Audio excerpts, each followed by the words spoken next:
Opiniones divididas tras la colocación de bonos del Ecuador en los mercados internacionales. El ministro de Finanzas, Richard Martínez, defendió la emisión. Sin embargo, dos analistas se mostraron en desacuerdo con las condiciones de esta operación. El ministro de Finanzas, Richard Martínez, explicó los términos en los que se llevó a cabo la colocación en los mercados internacionales de $1.000 millones en bonos soberanos que fuera anunciada este lunes. Para Martínez, la emisión de bonos en el mercado de capitales es una operación que se ha buscado desde hace varios meses atrás y se lo hizo una vez que hubo la apertura de los inversionistas. No hay financiamiento más caro que el que no existe y el Ecuador necesita seguir financiando sus déficits hasta que logre un equilibrio. También lo hemos dicho siempre, no puede el Ecuador salir de esta trayectoria sin obtener más financiamiento en los próximos años. Sin embargo, la decisión es motivo de diferencias. Se critican algunos factores, entre estos el plazo de 10 años y la tasa de interés de 10,75%. La tasa de hace un año fue del 7,875 y un dato importante ahí, si ustedes calculan la diferencia, encuentran que es del 2,875. Por $1.000 millones que estamos pidiendo prestado, nosotros tenemos una pérdida como país de 28,75 millones por año. En los 10 años la pérdida será de $287 millones.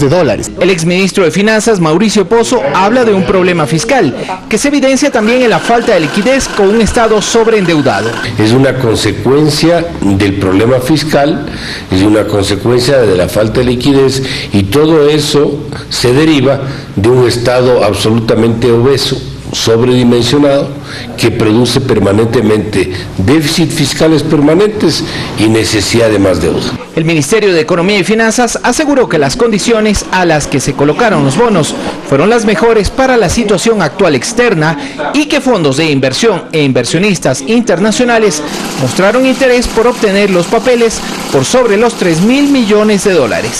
Néstor Aguilera, Telediario. 7 de la mañana, 32 minutos. Santiago García, doctor en Economía, profesor titular de Desarrollo Económico y Política Económica en la Universidad Central del Ecuador, nuestro invitado en esta mañana. Buen día, gracias por estar aquí. ¿Quién determina cuál debe ser la tasa de una operación como la que acaba de hacer el Estado, el Gobierno Nacional, con la emisión de estos nuevos bonos? Buen día. Bueno, yo creo que la tasa de captación de crédito externo se lo determina el mercado internacional. Hay varias fuentes de financiamiento.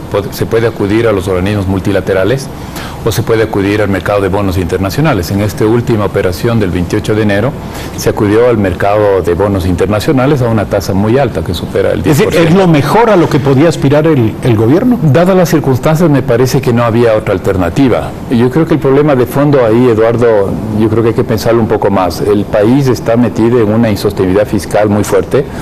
Hoy tenemos el monto de endeudamiento público llega al 46, al 45% del Producto Interno Bruto y el servicio a la deuda hoy en día es más alto de lo que nosotros pagamos o invertimos en educación y salud. ¿Hasta dónde llega? Entonces, yo creo que hay que ponerlo en ese contexto. ¿Hasta dónde llega el servicio de la deuda? El servicio aproximadamente está llegando al 8% del Producto Interno Bruto. En educación gastamos, de acuerdo a la norma constitucional y que ha sido muy difícil de alcanzar, cerca del 6% del Producto Interno Bruto. Entonces, a la opinión pública hay que decirlo eso, es decir, estamos en un proceso, yo digo, de insostenibilidad y una operación que lo veo inevitable, pero que muestra la necesidad de financiamiento en condiciones, yo creo que al final del día no son adecuadas para el país. Yo creo que el ministro dice parte de la verdad, es decir, dadas las condiciones actuales no hay otra opción.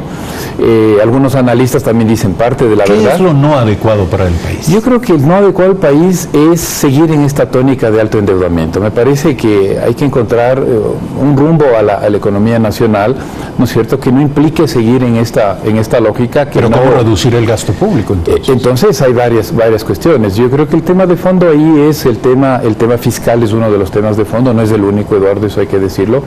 Pero en materia fiscal me parece que hay que mirar en los tres lados, por el lado de los ingresos, por el lado de los gastos y por el lado del financiamiento. Hoy estamos hablando del financiamiento, un financiamiento complicado, una tasa muy alta, con una contradicción incluso. Hoy el financiamiento que se ha logrado es más alto de lo que los chinos, el gobierno chino nos suele prestar el dinero. Entonces estamos en un discurso. Aquí no se trata de ministros o presidentes. Pues la pregunta es ¿para qué? ¿Para qué nos endeudamos? Nos endeudamos para cubrir parte del funcionamiento de la administración pública.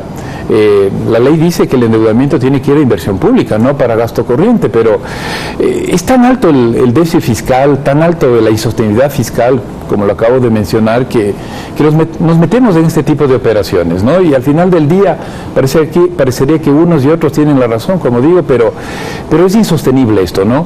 Por el lado de los ingresos... Se viene diciendo que es insostenible, pero transcurre el tiempo y nuevamente el Ecuador está apelando a este recurso, por lo tanto no parece tan insostenible, se ha venido sosteniendo. La pregunta es ¿hasta cuándo?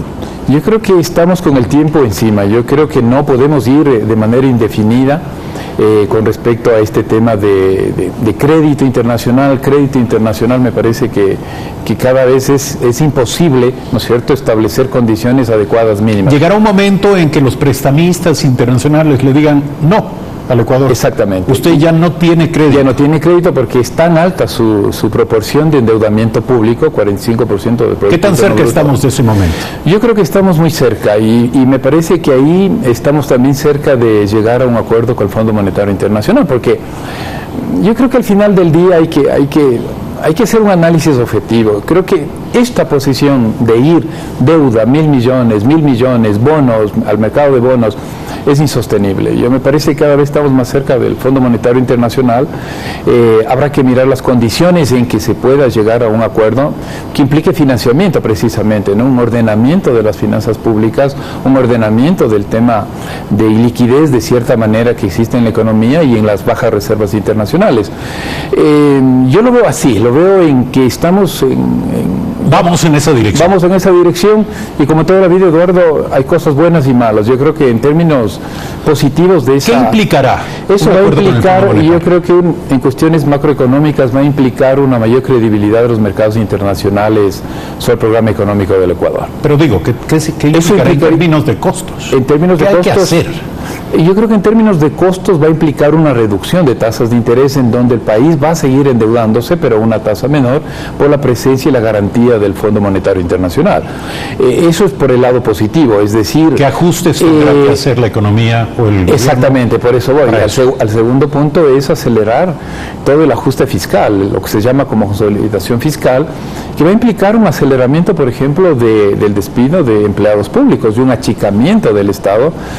Por el otro lado va a haber también una aceleración de los procesos de privatización o de concesión, que se ha dicho de paso, no veo claridad en eso, hay anuncios contradictorios y una falta de liderazgo también por parte del Ministerio de Economía y Finanzas, quien debería manejar el tema de concesiones y no desde, creo yo, desde un consejero de la presidencia. Va a implicar también una serie... termino la idea, una serie de exigencias entonces en el lado fiscal, en el lado monetario, en el lado del empleo público, y eso va posiblemente traer, el propio Fondo Monetario Internacional reconoce que va a haber recesión en los dos primeros años en programa. Entonces, la opinión pública hay que decirlo eso, nos esperan años muy difíciles, 2019, 2020, muy difícil en cualquiera de los escenarios. ¿Por qué hago esta mención? Yo creo que la opinión pública estamos cansados, Eduardo, y creo que hay que hablar con esa claridad. Años anteriores nunca hubo, y no me refiero al gobierno de la última década, me refiero a gobiernos desde los años 80, cuando se intentaba la privatización, cuando se intentaba la concesión. Estamos cansados, la opinión pública, de que eso se maneje de una forma opaca, de una forma desprovista de planificación. Entonces lo que estamos diciendo algunos analistas es, muy bien, es importante para el país que entablemos un diálogo nacional sobre posibilidades de concesiones de nuestros principales patrimonios de los ecuatorianos, por ejemplo CNT. Y no encontramos eso, encontramos unos flujos en Excel, unas ideas sueltas, y no encontramos una verdadera planificación, un diálogo directo de qué significa una concesión de una empresa que tiene mucha inversión en fibra óptica, que tiene unos ingresos, ha empezado a incrementar sus utilidades. Entonces no encontramos eso. Por eso digo, también creo que aquí falta más liderazgo de las autoridades económicas para decirle al país, muy bien, en estas circunstancias las concesiones es una salida para generar ingreso, pero bajo estas condiciones, y esas condiciones no las conocemos sino anuncios particulares. Entonces, Eduardo, la situación en definitiva 2019 y 20 se nos viene muy complicada en cualquiera de los escenarios. Me parece que estamos muy cerca del Fondo Monetario Internacional. No es bueno y malo en sí mismo, sino para qué, a dónde queremos conducir, y ahí me parece que también nos queda un gran vacío que debe ser explicado qué queremos con la economía nacional para los próximos años. Usted ha dejado unas cuantas preguntas que trataremos de hacer llegar a quienes creemos deberían responderlas. 7 de la mañana, 40 minutos. Gracias, Santiago García, nuestro invitado en esta mañana para hablar del tema que a todos preocupa. Gracias, amigas y amigos, por su atención. Mañana 6:55 nuevamente en Primera Impresión. Buen día.